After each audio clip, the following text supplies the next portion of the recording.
So, hello everyone. I welcome you all on the Gate Academy's YouTube platform.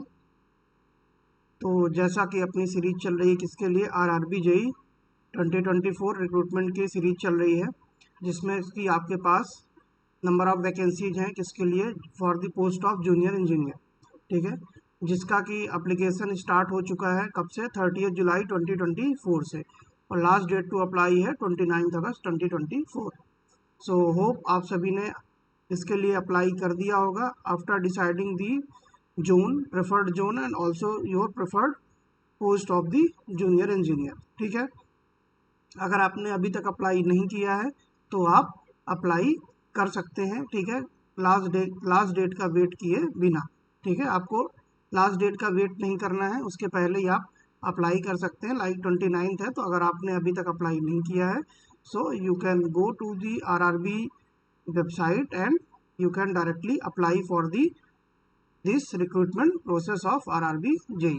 ठीक है, अभी हम बात करने वाले हैं, अगर हम बात करते हैं कि आपकी तैयारी के लिए, ठीक है ना, आपकी प्रॉपर मेंटरशिप के लिए, ठीक है, तैयारी में आपका साथ देने के लिए गेट एकेडमी आपके लिए कोर्स लेके आया है, जो कि है ओनली ₹777। ठीक है ना, केवल 777 में CBT 1 प्लस CBT 2 दोनों का आपको प्रॉपर गाइडेंस दिया जाएगा। ठीक है ना, तो आपको वहाँ पे प्रॉपर क्लासेस मिलेंगी। ठीक है, CBT 1 की बात करते हैं तो आपको प्रॉपर क्लास मिलेगी, साइंस की हो गई, जनरल अवेयरनेस की हो गई, ठीक है, इसके अलावा आपकी मैथमेटिक्स की हो गई, इसके अलावा रीजनिंग एंड इंटेलिजेंस की हो गई। ठीक है, CBT 2 में बात करेंगे तो आपको जो भी ब्रांच है उसके सब्जेक्ट्स वाइज आपको क्लासेस मिलेंगी। ठीक है, आपको प्रॉपर लेक्चर्स मिलेंगे। लाइक आपको सिविल की बात करते हैं तो हाईवे की बात करते हैं तो आपको हाईवे का टॉपिक वाइज लेक्चर आपको प्रोवाइड किए जा रहे हैं। ठीक है, सर्वेइंग की बात करें तो सर्वेइंग का आपको टॉपिक वाइज लेक्चर प्रोवाइड किए जा रहे हैं। ठीक है, सेम कैटेगरी सभी के लिए, हाइड्रोलॉजी हो गया, इरिगेशन हो गया, और रेलवे इंजीनियरिंग हो गई। ठीक है ना, जो भी सब्जेक्ट्स हैं किसमें, रेलवे में आने वाले आरआरबी जेई CBT 2 में, उन सभी की क्लास आपको गेट एकेडमी के ऐप में प्रोवाइड कराई जा रही। ठीक है, तो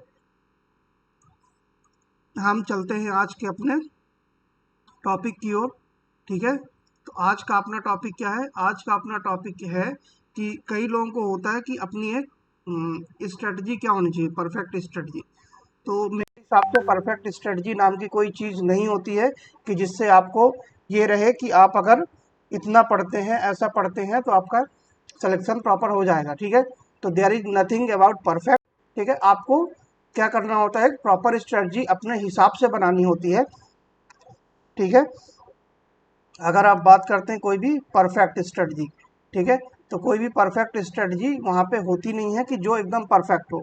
आपको जो भी स्ट्रेटजी होगी, ठीक है, आपको जो पढ़ाई करनी है ना, जो आपको पढ़ाई करनी है, ठीक है, जो आपको स्टडी करना है, तो आपका स्टडी आवर क्या होना चाहिए, ठीक है ना, स्टडी आवर्स क्या होने चाहिए, और आपका जो प्रॉपर डेली का रूटीन क्या होना चाहिए। ठीक है, ये क्या है, एक ये दोनों चीज़ें जो भी क्या है, ये इंडिविजुअल है। ठीक है ना, ये इंडिविजुअल है, कहने का मतलब ये पर्सन टू पर्सन डिफर कर सकती हैं। ठीक है, ऐसा कोई ज़रूरी नहीं है कि किसी का स्टडी आवर्स 8 घंटे है या किसी का 6 घंटे है। ठीक है ना, तो ऐसा ऐसा नहीं है कि सबका अपना अपना अलग अलग होगा। जो भी आपका क्या है, स्टडी आवर है, और रूटीन भी हो सकता है कोई पहले उठ रहा हो या कोई बाद में उठ रहा हो। ठीक है ना, जैसे मान लो कोई कि मॉर्निंग में उठ के पढ़ाई कर रहा है, ठीक है, ये हो सकता है कोई लेट नाइट स्टडी कर रहा है, तो ये आपका इंडिविजुअल होना चाहिए। ठीक है ना, ये आपको किसी को देख के नहीं करना चाहिए कि अगर उसने इतने घंटे पढ़े तो हमें भी इतने घंटे पढ़ने चाहिए। एक्चुअली बात क्या होती है कि जब अपन प्रिपरेशन कर रहे होते हैं तो जैसे 100 लोग या 50 लोग प्रिपरेशन कर रहे हैं, तो अपने 100 या 50 में से ही किसी 10 या 15 का हो जाता है, लेकिन बाकी बचे जो 35 या, ठीक है ना, 35-30 लोग उनका नहीं हो पाता। ठीक है, तो जिनका सिलेक्शन होता है वो कहाँ के होते हैं, वो अपने बीच के ही होते हैं। ठीक है ना, एमंग अस, ठीक है ना, वो अपने ही बीच के होते हैं, कोई अलग से नहीं आते। ठीक है, तो जो भी आप स्ट्रेटजी फॉलो कर रहे हैं, आप पहले उस स्ट्रेटजी पे भरोसा रखिए। ठीक है ना, मतलब खुद पे भरोसा रखिए। जो भी आपको प्लान करना है, ठीक है, जो भी आपको प्लान करना है तो अपने हिसाब से प्लान करें। ठीक है ना, एज पर योर कन्वीनियंस। ठीक है ना, एज पर योर कन्वीनियंस। ठीक है, आप अपने हिसाब से, ठीक है ना, क्या करें, उसको प्रॉपर एक स्ट्रेटजी बनाएं, एक वर्किंग आवर बनाएं कि आपको कितने घंटे पढ़ने हैं, ठीक है।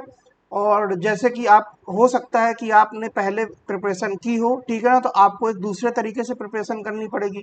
या हो सकता है आप अभी प्रिपरेशन स्टार्ट कर रहे हो, ठीक है। या हो सकता है अभी अभी आपने एसएससी जेई का प्री दिया हो, ठीक है, उसके बाद आप आरआरबी जेई दे रहे हो। या हो सकता है आप फर्स्ट टाइम ही कोई एग्जाम दे रहे हो, ठीक है ना। तो there are the different cases, सभी के लिए केसेस अलग अलग हो सकते हैं, ठीक है। तो अगर हम बात करेंगे किसकी, कि अगर कोई अभी एसएससी जेई दे के आया, ठीक है, किसी ने अभी एसएससी जेई दिया है, ठीक है, और उसके बाद अभी वो प्रिपेयर कर रहा है आरआरबी जेई के लिए। इसमें भी क्या हो सकता है, एक केस हो सकता है कि जिसका सीबीटी 1 क्वालिफाई हो रहा होगा, ठीक है, और किसी का सीबीटी 1 क्वालिफाई नहीं हो रहा होगा, ठीक है। मतलब केसेस हो बन सकते हैं कि किसी का सीबीटी 1 क्वालिफाई हो रहा है, किसी का नहीं हो रहा। तो जो जिसका सीबीटी 1 क्वालिफाई हो रहा होगा, उसकी जो स्ट्रेटजी होगी, ठीक है ना, जो उसकी जो प्लानिंग होगी वो क्या होगी, अलग होगी, ठीक है ना। और जो इसका सीबीटी 1 नहीं निकल रहा होगा, उसकी प्लानिंग, उसके प्लान्स अलग होंगे, ठीक है। तो ये डिफर करेंगे एज पर योर सिचुएशन, ठीक है, आप कहाँ पे हैं, ठीक है ना, आपको प्रियोरिटी में क्या रखना है। जैसे अभी फर्स्ट केस अगर बात करते हैं कि जिसका सीबीटी 1 निकलने वाला, तो उसकी प्रियोरिटी अभी क्या होगा, टेक्निकल होगी। क्यों? क्योंकि वो एसएससी जेई का जो सीबीटी 2 है वो क्या है, टेक्निकल है, तो उसकी प्रियोरिटी टेक्निकल होगी। बट उसे साथ में क्या लेके चलना है, आरआरबी जेई भी लेके चलना है। तो अगर वो बात करते हैं कि अगर वो 4+4 कर सकता है, ठीक है, 8 आवर में 4+4 मतलब 4 hour technical, 4 hour non tech कर सकता है। लेकिन जिसका सीबीटी 1 नहीं निकल रहा, उसका पूरा फोकस कहाँ पे है, पूरा फोकस कहाँ पे है उसका, नॉन टेक में है, ठीक है ना। क्योंकि आरआरबी जेई सीबीटी 1 और सीबीटी 2 दोनों में है, यानी कि हमें सीबीटी 1 के साथ सीबीटी 2 भी साथ लेके करना है, ठीक है ना, किसका, आरआरबी के लिए। तो यहाँ पे अगर बात करते हैं तो यहाँ पे हो सकता है 6+2 हो सकता है, ठीक है, मतलब कि यहाँ पे पूरा 6 आवर नॉन टेक और 2 आवर टेक हो सकता है, ठीक है। क्योंकि टेक किसके लिए है, अपने सीबीटी 2 के लिए। तो अपने पास सीबीटी 1 के बाद सीबीटी 2 के लिए ज़्यादा टाइम बचता नहीं है, इसलिए अपने को नॉन टेक भी अभी से ही लेके चलना होता है, ठीक है। ये तो फर्स्ट केस हो गया। सेकेंड केस हो सकता है कि जिसने अभी तक जैसे कि कोई भी एग्जाम नहीं दिया हो, डायरेक्ट वो आरआरबी जेई देने आ रहा हो, अभी अभी ग्रेजुएट हुआ हो या अभी अभी डिप्लोमा कंप्लीट करके वो डायरेक्ट आरआरबी जेई ही एग्जाम दे रहा होगा, ठीक है। तो उनको भी ये बात याद रखनी कि जैसे पिछली बार 2018 में आया था आरआरबी जेई, और अभी कब आया है, 2024 में, ठीक है ना। तो लगभग लगभग 5-6 साल का गैप है। तो सेम तरीके से आपको, मतलब अगर 19 में एग्जाम हुआ तो 24 में हो रहा है, ठीक है। नेक्स्ट तरीके से ऐसे अगर बात करेंगे तो 29 समथिंग में दोबारा वैकेंसी आएगी। तो आपको इसी बार एक प्रॉपर प्लानिंग के साथ प्रिपरेशन करनी होगी, जिससे कि आपको, नहीं तो अगर दूसरी बार एग्जाम देना तो आपको इतना लंबा वेट करना पड़ सकता है, लाइक 4 to 5 years, ठीक है। इसलिए आप अपनी तैयारी को प्रॉपर तरीके से रखें, अभी से ही, फर्स्ट से ही ऐसा ना सोचें कि अभी फर्स्ट अटेम्प्ट है फिर देखा जाएगा। क्योंकि एक्चुअली होता क्या है कि जब हम स्टार्टिंग में प्रिपरेशन स्टार्ट करते हैं तो हमें यही लगता है कि अरे ठीक है अभी फर्स्ट अटेम्प्ट है, फिर देखा जाएगा अगली बार, अभी नॉर्मल सा पढ़ लेते हैं। बट मेरे हिसाब से जितनी एनर्जी, ठीक है ना, अगर हम बात करते हैं फर्स्ट अटेम्प्ट, ठीक है, अगर आप किसी भी एग्जाम का फर्स्ट अटेम्प्ट दे रहे हैं, ठीक है, यानी फर्स्ट टाइम प्रिपरेशन कर रहे हैं, ठीक है ना, यानी कि प्रिपरेशन क्या कर रहे हैं, फर्स्ट टाइम, कोई भी एग्जाम हो, ठीक है ना, आप प्रिपरेशन कर रहे हैं फर्स्ट टाइम, ठीक है। और दूसरा केस ले सकते हैं कि आपका मोर देन फर्स्ट अटेम्प्ट, ठीक है ना, मतलब मोर देन 1 अटेम्प्ट हो चुके हैं। मतलब हो सकता है आपने 2 बार पेपर दिया हो, या हो सकता है 3-4 बार पेपर दे, अगर कोई ईयरली हो रहा है तो आप हो सकता है 3-4 पेपर दे चुके हो, लाइक एसएससी जेई का पेपर दे चुके हो आप 3 से 4 बार।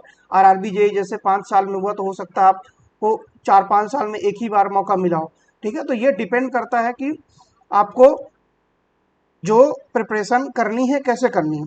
तो मैं ये बोल रहा था कि अगर आप किसी भी एग्जाम का कोई भी प्रिपरेशन आप फर्स्ट टाइम कर रहे हैं, तो जितनी एनर्जी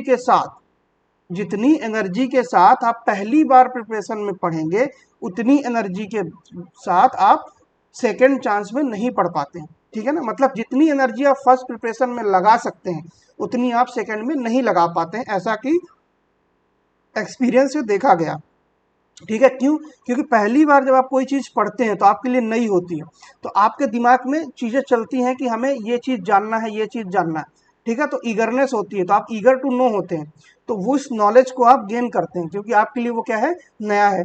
और कोई भी आप एग्जाम दे रहे हैं तो उसमें जो क्वेश्चंस आ रहे हैं आपके लिए नए हैं, तरीका नया है, सब कुछ नया है, तो आप ज़्यादा चीज़ें ग्रैब करने की कोशिश करते हैं और आपका जो स्टडी आवर है वो भी ज़्यादा रहता है। ठीक है, लेकिन अगर हम बात करते हैं सेकंड केस की कि आपके अटेम्प्ट एक से मतलब आपने वही पेपर एक बार दिया, फिर दूसरी बार दिया, नहीं हुआ, जब दो दो या उससे ज़्यादा बार, एक से ज़्यादा बार आप पेपर तैयारी करने बैठते हैं तो आपके अंदर, मैं ये नहीं बोल रहा कि तैयारी नहीं हो सकती, तैयारी होती है और लोग करते भी हैं और निकलते भी हैं, लास्ट अटेम्प्ट तक भी निकलते हैं। बट कहने का मतलब क्या है कि जो एनर्जी लेवल है आपका, ठीक है ना, जिस एनर्जी से आप पहली बार प्रिपरेशन में लगा रहे हैं वो एनर्जी आपको यहाँ नहीं मिलती है। आप तैयारी कर रहे होते हैं प्रॉपर, क्योंकि हो जाता है कि यही चीज़ हमने पिछली बार पढ़ी थी, सेम वही चीज़ हमें फिर से पढ़नी है, अगर नहीं हुआ तो सेम वही चीज़ हमें फिर से पढ़नी है। तो कहने का मतलब ये है कि अगर आप फ्रेश ग्रेजुएट है, ठीक है ना, आप क्या है, फ्रेश ग्रेजुएट है, ठीक है, फ्रेश ग्रेजुएट या फिर डिप्लोमा होल्डर है, ठीक है ना, और आप तैयारी कर रहे हैं किसकी, आरआरबी जेई की, ठीक है ना, आरआरबी जेई की क्या कर रहे हैं, प्रिपरेशन कर रहे हैं। ठीक है, तो आपको क्या करना है, आपको प्रॉपर पूरे तरीके से प्रिपेयर करना है कि हमें सिलेक्शन फर्स्ट अटेम्प्ट में ही चाहिए। ठीक है ना, होना ना होना किसी को पता नहीं होता कि सिलेक्शन होगा या नहीं होगा, बट आपने तैयारी शुरू की है तो आप अपना पूरा दीजिए किसको, प्रिपरेशन को। ठीक है, आप अपनी 100% इफिशियंसी के साथ तैयारी में लग जाइए। ठीक है, आपको कहीं देखना नहीं है कि कौन क्या कर रहा है क्या नहीं कर रहा, आपको अपने हिसाब से एक शेड्यूल बनाना है। ठीक है, हाँ ये जरूर है कि आपको नंबर ऑफ आवर्स डिवाइड कर लेने हैं as per the your convenience, मतलब आपको जो चीज़ें, जैसे अगर रीजनिंग एप्टीट्यूड आपको थोड़ा अच्छा है तो आपको कम समय देना, क्योंकि वहाँ पे आपको प्रैक्टिस की ज़रूरत होती है। ठीक है, लेकिन अगर हम बात करते हैं जनरल अवेयरनेस की तो वो आपके लिए अगर नया है तो आपको टाइम क्या करना पड़ेगा, ज़्यादा देना पड़ेगा। ठीक है, तो इस हिसाब से आपको जो नंबर ऑफ आवर्स है, जैसे आपने 8 आवर्स की प्लानिंग की तो 8 आवर्स में आप 1+2+1.5+1.5+2 ऐसा कर सकते हैं। ठीक है, कि आप प्रॉपर तरीके से उसको डिवाइड कर सकते हैं टाइम ड्यूरेशन को। ठीक है, तो इसलिए आपको, अगर आप फर्स्ट टाइम दे रहे हैं तो आपको ये चीज़ याद रखनी है कि प्रॉपर एनर्जी के साथ, फुल एनर्जी के साथ आपको प्रिपरेशन करनी है। ठीक है, इसके बाद अगर हम बात करते हैं कि एक छोटा सा प्लान डिस्कस कर लेते हैं कि एक छोटा सा प्लान क्या होना चाहिए एज अ इंजीनियर। ठीक है ना, कि हमें क्यों, क्योंकि अपने लिए, ठीक है ना, देखते हैं हम, जैसे अपने पास सिलेबस में क्या क्या है, जैसे मैथ है, ठीक है ना, और क्या है, रीजनिंग है,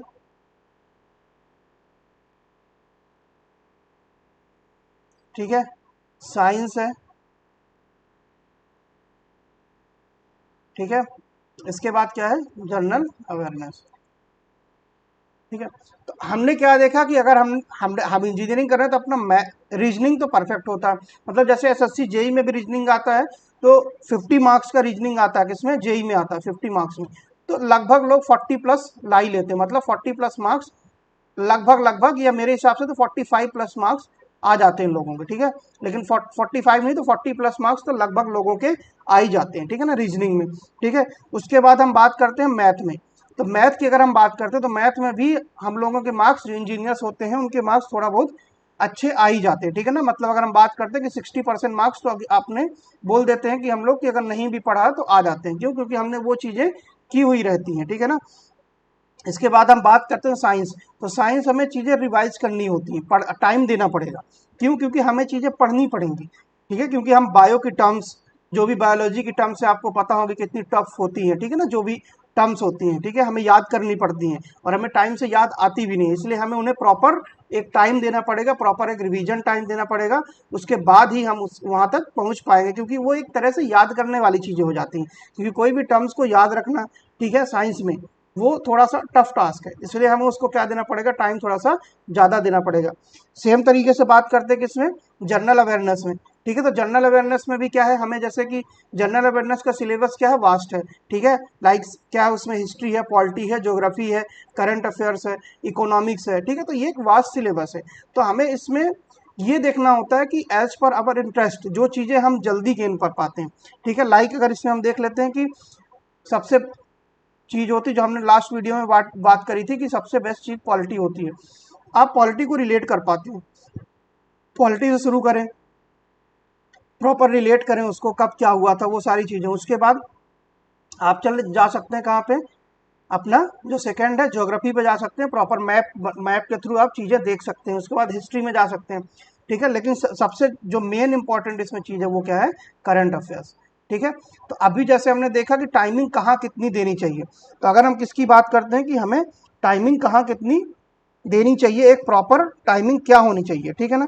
तो सबसे पहले अगर हम बात कर लेते हैं कि हम एक नॉर्मल सा 8 आवर का प्लान बनाते हैं, ठीक है ना। 8 आवर का प्लान, 8 आवर्स प्लान, ठीक है ना, मतलब नॉर्मल सा है, ठीक है। 8 घंटे आप आराम से पढ़ सकते हैं, ठीक है, अगर आप प्रॉपर तैयारी कर रहे हैं तो, ठीक है। तो अगर हम 8 आवर प्लान के बारे में बात करते हैं तो क्या होगा कि जैसे हमने क्या कर दिया कि अभी हम क्या कर रहे हैं, प्रॉपर तैयारी कर रहे हैं किसकी, आरआरबी के लिए, ठीक है ना। किसकी तैयारी कर रहे हैं, आरआरबी के लिए। तो क्या होगा कि जैसे आपने किसमें देखा कि हमें जनरल अवेयरनेस और साइंस में थोड़ा टाइम ज़्यादा देना है, ठीक है। उसके और जनरल अवेयरनेस में साइंस से भी ज़्यादा टाइम देना, ठीक है। मतलब सबसे ज़्यादा टाइम आपको कहाँ लगेगा, जनरल अवेयरनेस में, उसके बाद साइंस में, उसके बाद बाकी चीज़ों में। लेकिन हमें ये भी याद रखना है कि जनरल अवेयरनेस का वेटेज कितना है, ठीक है, एग्जाम में वेटेज कितना है, ठीक है, कम है। लेकिन साइंस का वेटेज, रीजनिंग और मैथ का वेटेज क्या है, ज़्यादा। तो एक नॉर्मल से अगर हम बात करते हैं कि जनरल अवेयरनेस को अगर हमने 1.5 आवर्स दे दिए, किसको 1.5 आवर्स किसको दे दिए, जनरल अवेयरनेस पे, ठीक है ना। उसके बाद हमने क्या कर दिया कि साइंस को हमने क्या दे दिया, साइंस को भी हमने 1.5 आवर्स दे दी। क्यों, क्योंकि हमारी क्या ये याद करने वाली चीजें, ठीक है।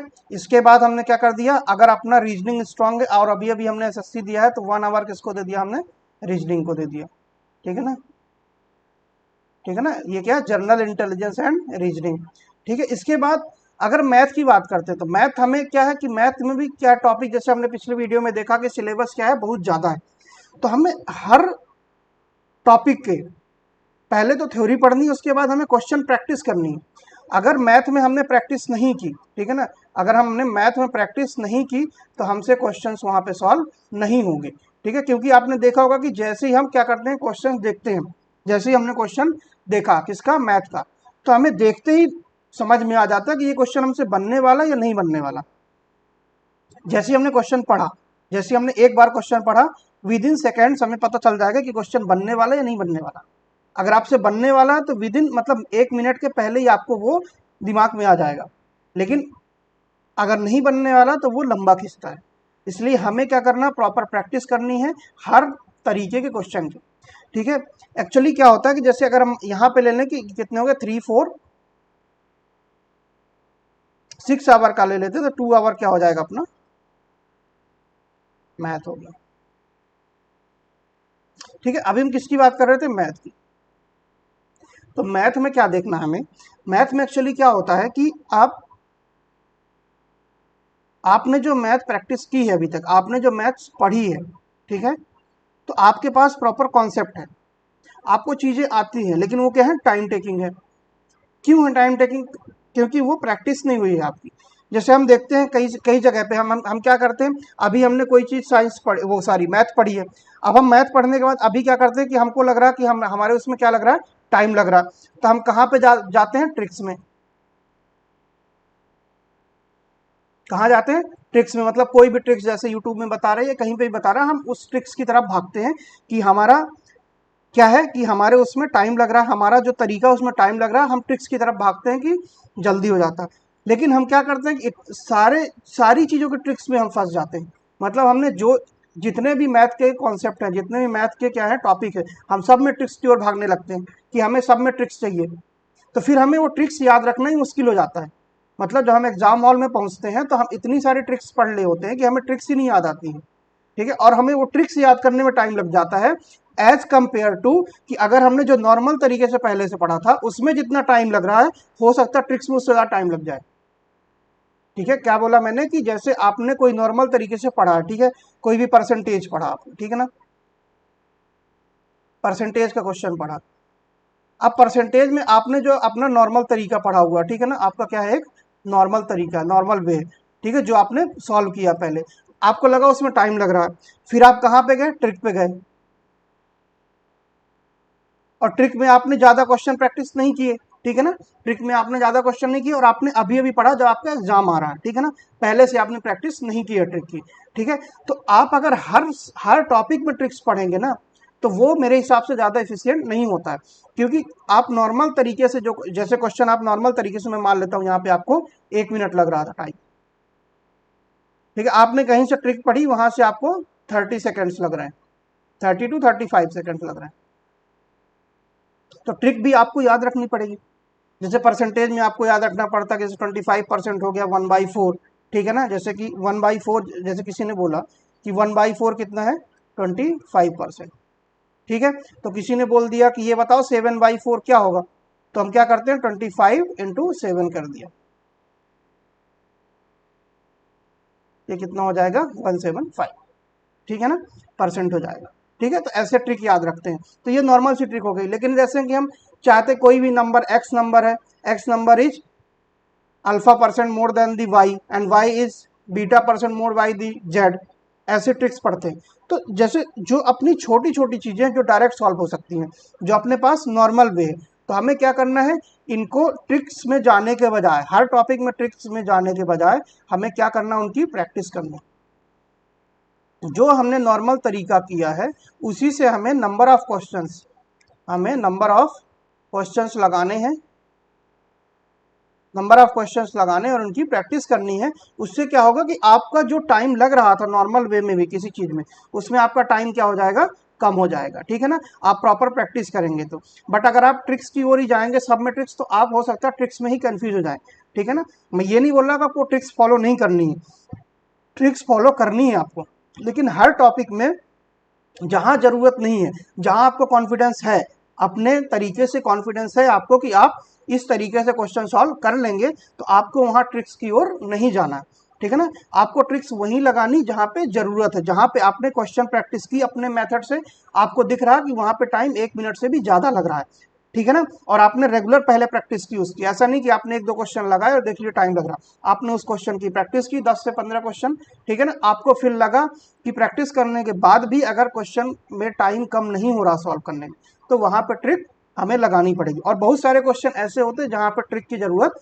होती ही होती है, हमें ट्रिक लगानी ही पड़ती है, ठीक है, लाइक टाइम एंड वर्क हो गया, ठीक है, इन सब चीजों में हमें कई जगह पर ट्रिक्स हमें यूज करनी होती है, ठीक है ना। तो हमें लिमिटेड रखना, मतलब ट्रिक्स हमें लगानी है, याद भी रखनी है, लेकिन हमें लिमिटेड में रखनी है, ठीक है। कई बार हम मतलब ट्रिक में फंस जाते हैं, जो अपना नॉर्मल तरीका है कि हो सकता है 2 मिनट लग गए, नॉर्मल तरीके से हमने कोशिश ही नहीं की एग्जाम में, क्योंकि हमने ट्रिक पढ़ी है तो हमें लगा ट्रिक से करते हैं, उस चक्कर में 2 मिनट चले जाते हैं, ठीक है ना। इसलिए हमें याद रखना है और ज्यादा हमें ट्रिक्स की तरफ ना, हर मतलब ट्रिक हमें याद रखनी, बट सभी में नहीं लगानी, कि हर टॉपिक में हमें ट्रिक नहीं याद रखनी, ठीक है। तो ये अपना क्या हो गया, 1.5 + 1.5 + 1 + 2, ये अपना क्या हो गया, 6 आवर। 6 आवर क्या हो गया, नॉन टेक। तो 8 आवर को हमने किस में डिवाइड कर दिया, 6 + 2 में, ठीक है। तो 2 आवर्स क्या हो जाएगा, आपको CBT 2 के लिए देना, टेक्निकल बोले तो CBT 2। तो ये आपका क्या होना चाहिए, एक मतलब एक ऐसा प्लान आप कर सकते हैं, ठीक है ना, ये आप एक ऐसा प्लान कर सकते हैं, किसके लिए, आपके स्टडी के लिए एक ऐसा प्लान आप बना सकते हैं, ठीक है। ये क्या हो सकता है, आपका एक प्लान हो सकता है अगर आप रेगुलर तैयारी कर रहे हैं तो, ठीक है ना। किसके लिए, RRB JEE के लिए अगर आप तैयारी कर रहे हैं तो क्या हो जाएगा कि आप प्रॉपर प्लानिंग करें, और इसको आप ब्रेक कर सकते हैं। जैसे क्या है, 90 मिनट्स का है, ठीक है, तो इसको आप 3 स्लॉट में ब्रेक कर सकते हैं, 30 + 30 + 30, ठीक है। सेम तरीके से इसको भी आप 30 + 30 + 30 में कर सकते हैं, इसको आप चाहें तो 30 + 30 में कर सकते हैं, ठीक है। ये मैथ का टॉपिक, इसको आप चाहें तो 1 + 1 में कर सकते हैं, ठीक है।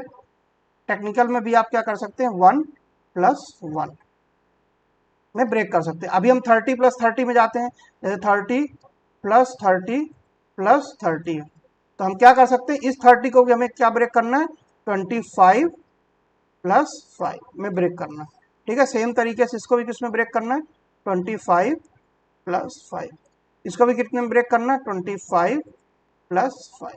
अब 25 + 5 का मतलब क्या है कि हमें 25 मिनट्स हमें क्या करना है, स्टडी करनी है, 25 मिनट्स स्टडी करनी है, ठीक है, और 5 मिनट का हमें ब्रेक लेना। 5 मिनट का ब्रेक लेना, ठीक है ना। सेम तरीके से जो आपका 1 आवर वाला, ठीक है ना, 1 आवर वाले में आप क्या कर सकते हैं, जो आपका 1 आवर वाला है, ठीक है ना, 1 आवर वाला है, उसको आप ब्रेक कर सकते हैं 50 + 10, ठीक है ना। 50 मिनट आपको क्या करना है, स्टडी करनी है, और 10 मिनट आपको क्या करना है, ब्रेक लेना। ये तो हुआ आपका कि स्टडी एंड ब्रेक का टाइम हो, लेकिन जो सबसे मेन इंपॉर्टेंट चीज होती है वो क्या होती है, रिवाइज करना, कि जो आपने कल पढ़ा उसको आज रिवाइज करना ही करना है, ठीक है ना। आपको क्या करना है, रिवीजन करना है, प्रॉपर रिवीजन करना है। तो प्रॉपर रिवीजन के लिए आपको क्या करना होगा, जैसे आपने अभी अभी देखा कि आपने प्लान बनाया कितना, 6 + 2 आवर्स का, मतलब टोटल 8 आवर्स का प्लान बना। तो इस 8 आवर्स में आपको रिवीजन के लिए प्रॉपर टाइम डेडिकेट करना होगा, ठीक है ना। जो आपने ऊपर प्लान बनाया है उसी प्लान के अंदर आपको रिवीजन के लिए प्रॉपर क्या पढ़ना पड़ेगा, प्रॉपर टाइम डेडिकेट करना पड़ेगा, ठीक है। जैसे आपने 8 आवर का प्लान बनाया तो उसमें सबसे पहला होना चाहिए आपको 1 आवर प्रॉपर किसको देना है, रिवीजन को देना, ठीक है ना। 1 आवर पूरा आपको रिवीजन को देना है, ठीक है। जैसे हमने देखा, अगर आप सब्जेक्ट वाइज की बात करते हैं, जैसे अभी हमने ऊपर देखा कि 1.5 आवर्स आप दे रहे हैं किसको, 1.5 आवर्स किसको दे रहे हैं आप, journal awareness and journal science को। तो इसमें आप क्या करें कि स्टार्टिंग के 10 मिनट्स, ठीक है, जो आपने कल पढ़ा है, ठीक है ना, हो सकता है पहले दिन आपको 15 मिनट्स लग जाए रिवीजन करने, हो सकता है आपको 20 मिनट लग जाए पहले दिन, ठीक है ना। बहुत वास्ट, अगर आप मान लें कि आपको 25 मिनट लग गया, ठीक है, आपको क्या करने में, आपको रिवीजन करने में पहले दिन बहुत टाइम लगेगा, ठीक है। फर्स्ट डे आपको रिवीजन करने में ज़्यादा टाइम लगेगा, सेकंड डे थोड़ा सा कम होगा, थर्ड डे थोड़ा सा कम होगा, फोर्थ डे थोड़ा सा कम होगा।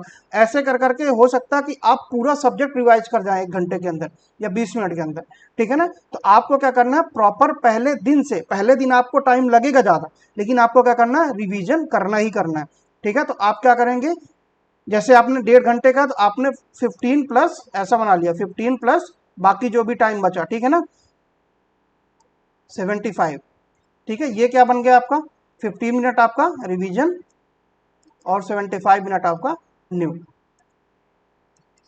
ठीक है। तो आपको प्रॉपर रिवीजन के लिए टाइम देना ही देना। रिवीजन करना सबसे बोरिंग काम होता है, ठीक है ना। सबको पता है कि जो चीज़ हमने पढ़ ली है उसको रिवीजन करना, उसको रिवाइज करना सबसे ज़्यादा बोरिंग वाला काम होता है। हम रिवीजन करने का हमारा मन नहीं करता है, हम बोर होते हैं, लेकिन हमें करना है, ठीक है। अब फर्स्ट डे आपको बहुत ज़्यादा मुश्किल होगी, सेकेंड डे भी थोड़ी सी मुश्किल हो सकती है, थर्ड डे भी होगी, धीरे धीरे धीरे करके आपको आसान लगने लगेगा। लेकिन आपको उस टाइम पे फिक्स रहना है कि मुझे स्टार्टिंग के 15 to 20 मिनट्स हमें रिवीजन ही करना, कोई नई चीज़ नहीं पढ़नी। हो सकता है आपको लगे अरे मेरे से आता जो कल पढ़ा, लेकिन नहीं, एक बार रिवाइज करके देखो, उस चीज़ को एक बार पढ़ के देखो। आप रिवीजन करेंगे तो आपको चीज़ें समझ में आएंगी, ठीक है। तो आपको रिवीजन के लिए टाइम जो दिया गया है वो देना ही देना है, ठीक है। जैसे 1 आवर वाले में आपने दे दिया, 1 आवर वाले में भी आपने 10 मिनट दे दिया, ठीक है ना।